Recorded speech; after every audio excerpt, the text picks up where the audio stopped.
Hello everyone. Unit number 3 हम लोगों का चल रहा था, जो था आपका ILD।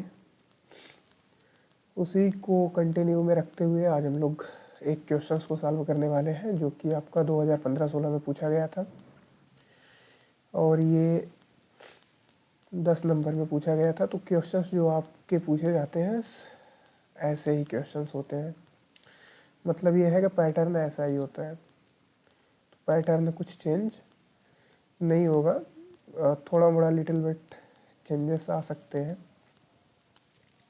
तो क्वेश्चन क्या है? A simply supported beam has a span of 15 metre, UDL of 40 kilo newton per metre and 5 metre long, crosses a girder from left to right. तो ये आपके पास कोई गर्डर है, यहाँ लेफ्ट टू राइट आपका एक UDL 40 kilo newton per metre का पास कर रहा है, मतलब इस साइड से इस साइड में ऐसे कुछ पास कर रहा है। ये आपका हो गया गर्डर। और क्या है? Draw influence line diagram for shear force and bending moment at a section 6 metre from the left से 6 मीटर दूरी पर आपको इन्फ्लुएंस लाइन डायग्राम बनाना है। शियर फोर्स के लिए बनाना है और बेंडिंग मोमेंट के लिए बनाना है, ठीक। और use this diagram to calculate the maximum shear force and bending moment at this section. तो इस डायग्राम का यूज करते हुए हम लोगों को मैक्सिमम शियर फोर्स और बेंडिंग मोमेंट भी कैलकुलेट करना है। तो आइए सॉल्यूशंस की ओर चलते हैं हम लोग। तो देखिए, ये आपके पास गर्डर था और इस गर्डर का जो लेंथ था ये 15 मीटर है, 15 मीटर। ओवरऑल जो लेंथ है इसकी 15 मीटर है, यहाँ से यहाँ तक की। और इस पे से आपका 40 किलो न्यूटन पर मीटर का एक रोलिंग लोड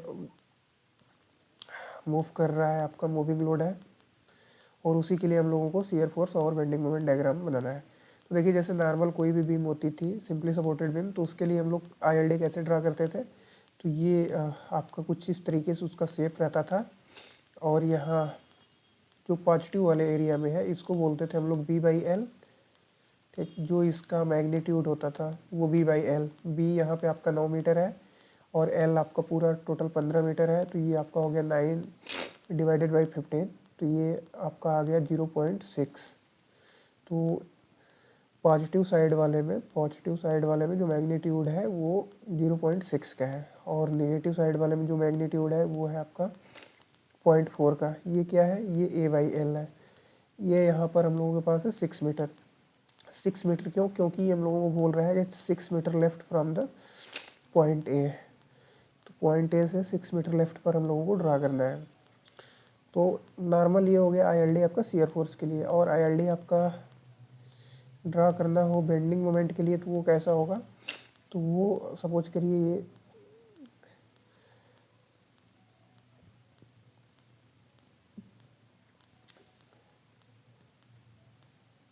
ये हम लोगों के पास वो गर्डर था। यहाँ पे इसका पॉइंट A है और यहाँ पे उसका पॉइंट B है, और सेम यहीं कहीं पर C है। और यहाँ से हम लोगों का जो लेंथ है वो 6 मीटर का है। तो बेंडिंग मोमेंट के लिए हम लोगों के पास जो ILD होता है वो आपका कुछ इस तरीके से होता है। और इसका जो मैग्नीट्यूड होता है वो आपका होता है, ये यदि A है and this is B, then its magnitude is A into B divided by L। मतलब यदि आपका पॉइंट C के लेफ्ट वाला जो लेंथ है A है और राइट साइड वाली जो लेंथ है B है, तो उसके लिए जो पॉजिटिव साइड में आपका मैग्नीट्यूड होगा वो AB/L होगा। तो यहाँ पर हम लोगों की A की वैल्यू है 6 यहाँ से, और B की वैल्यू है आपके पास 9 एंड डिवाइडेड बाई 15। आपकी पूरी लेंथ जो है वो 15 है। तो ये आपके पास हो गया 54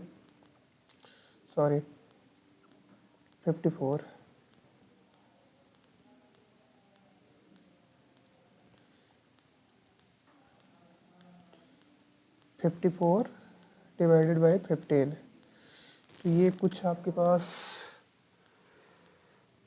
निकल करके आ जाएगा, एक सेकेंड हम कैलकुलेट कर रहे हैं।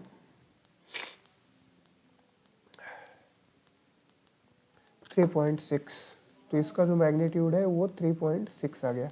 अब हम लोगों से क्वेश्चन में ये पूछा है कि मैक्सिमम शियर फोर्स बताइए और बेंडिंग मोमेंट बताइए। तो शियर फोर्स के लिए हमने आपको ये दिखा दिया, और 40 किलो न्यूटन पर मीटर का ये आपके पास मूविंग लोड था। ये आपके पास मूविंग लोड है, ये है 40 किलो न्यूटन पर मीटर का, और ये 5 मीटर स्पैन के लिए लग रहा है। तो 5 मीटर स्पैन के लिए लग रहा है, तो पीछे जैसा कि दिखा है तो ये आपका 5 मीटर कुछ यहाँ तक आएगा। ठीक, ये आपका यहाँ तक आ गया 5 मीटर। तो यहाँ तक आपका लग गया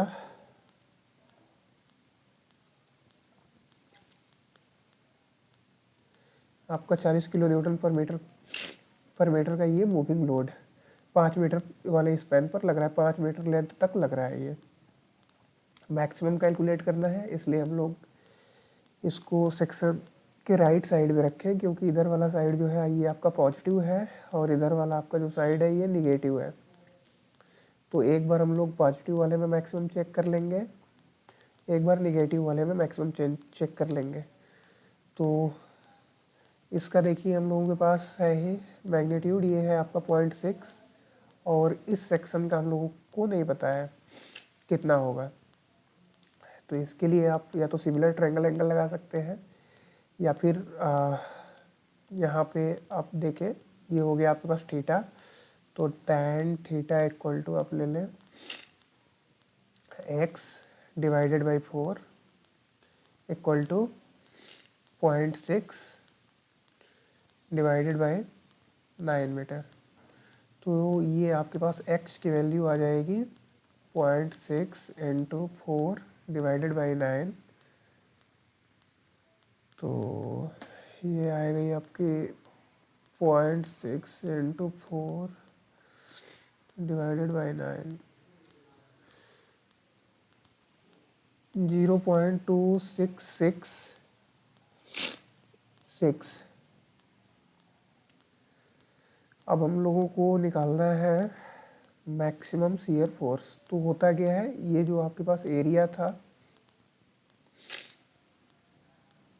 ये जो हम लोगों के पास ये जो आपका एरिया आया है, सेम इसी एरिया में आप अपने लोड से मल्टीप्लाई कर देंगे तो आपको निकल आ जाएगा, कैलकुलेट हो जाएगा। तो इस एरिया को कैलकुलेट करने के लिए क्या करेंगे, बेसिक ज्योमेट्री का यूज करेंगे। ये तो यहाँ पे हमने आपको कैलकुलेट करके दिखाया है।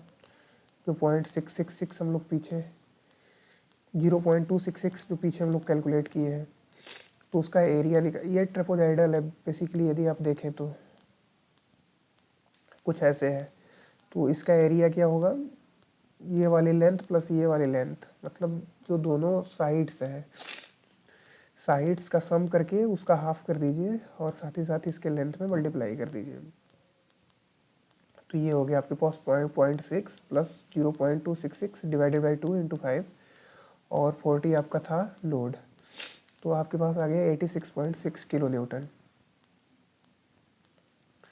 तो ये आपके पास आ गया है maximum positive shear force. Same इसी प्रकार से maximum negative shear force calculate करेंगे हम लोग। तो मैक्सिमम नेगेटिव शियर फोर्स को कैलकुलेट करने के लिए हम लोग लोड इस बार लेफ्ट साइड लगा दे रहे हैं सी से। तो यहाँ पे लग गया, इसके कारण कुछ आपका एरिया आएगा जो इसके इन्फ्लुएंस में आएगा। तो वो ये रहा एरिया आपके पास। तो अब हम लोगों को फिर ये एक्स का मैग्नीट्यूड निकालना है, और यहाँ पे हम लोगों को लोअर वाला जो है लोअर पॉइंट है, इसका मैग्नीट्यूड मालूम है, पता है। तो सेम यदि इसको आप सपोज करें थीटा, तो फिर यहाँ पर भी आप निकाल सकते हैं tan थीटा। ये आपके पास x हो जाएगा डिवाइडेड बाई 1, ये 1 मीटर, और 0.4 डिवाइडेड बाई 6। तो ये आपके पास आ जाएगा 0.0667। और maximum negative shear force calculate करने के लिए हम लोगों के पास ये फिर ट्रेपोजाइडल है, इसी ट्रेपोजाइडल का एरिया निकालना है और लोड से मल्टीप्लाई कर देना है।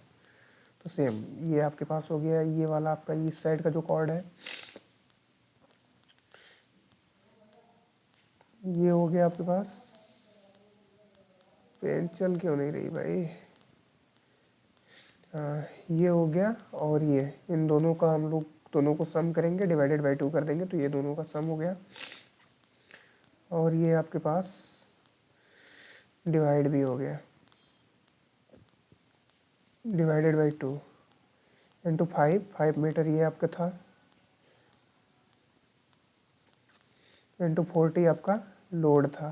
तो ये आपके पास कैलकुलेट होके आ गया 46.7 किलो न्यूटन। ये हम लोगों के पास शियर फोर्स का कैलकुलेशन हो गया। अब हम लोगों को कैलकुलेशन करना है बेंडिंग मोमेंट का। तो बेंडिंग मोमेंट का कैलकुलेशन कर लेते हैं। तो बेंडिंग मोमेंट का जो डायग्राम बनता है आईएलडी के लिए वो आपका इस शेप में बनता है।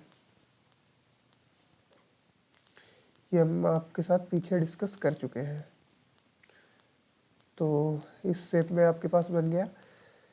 और इसमें एक हम लोगों को कंडीशन चेक करना होगा, क्योंकि इसने पूछ रखा है मैक्सिमम कहाँ पर आएगा।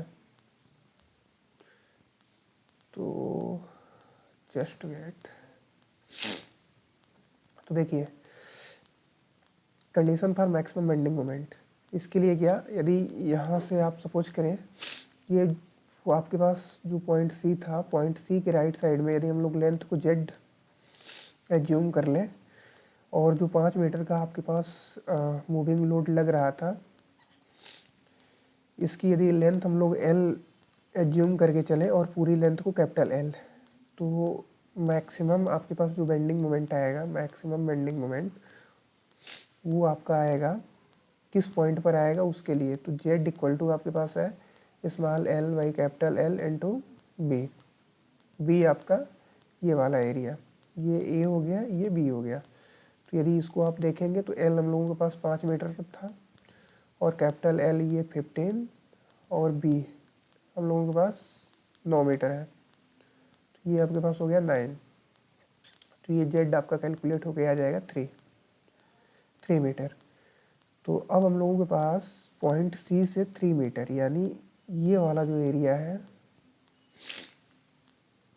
इसी वाले एरिया में मैक्सिमम बेंडिंग मोमेंट निकल करके आएगा।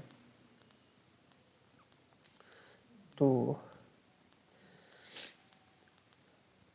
फिर हम लोगों को इस मैक्सिमम ये जो एरिया है, इस एरिया को कैलकुलेट कर लेना है और लोड से मल्टीप्लाई कर देना है।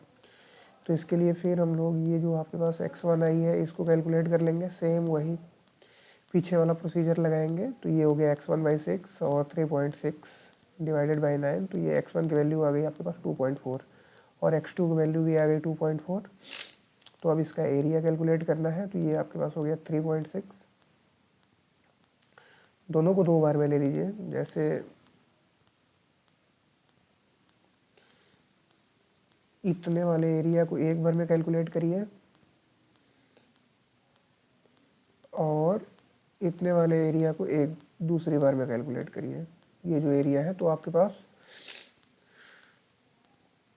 पास 2 एरिया आएंगे। तो एक ये रहा, एक ये रहा।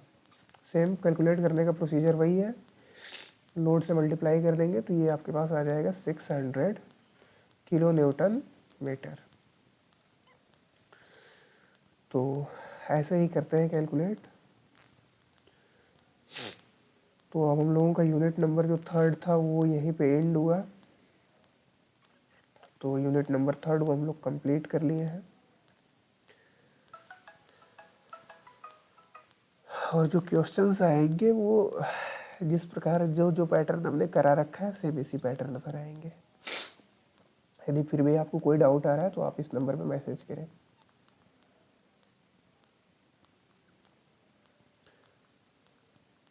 Thank you.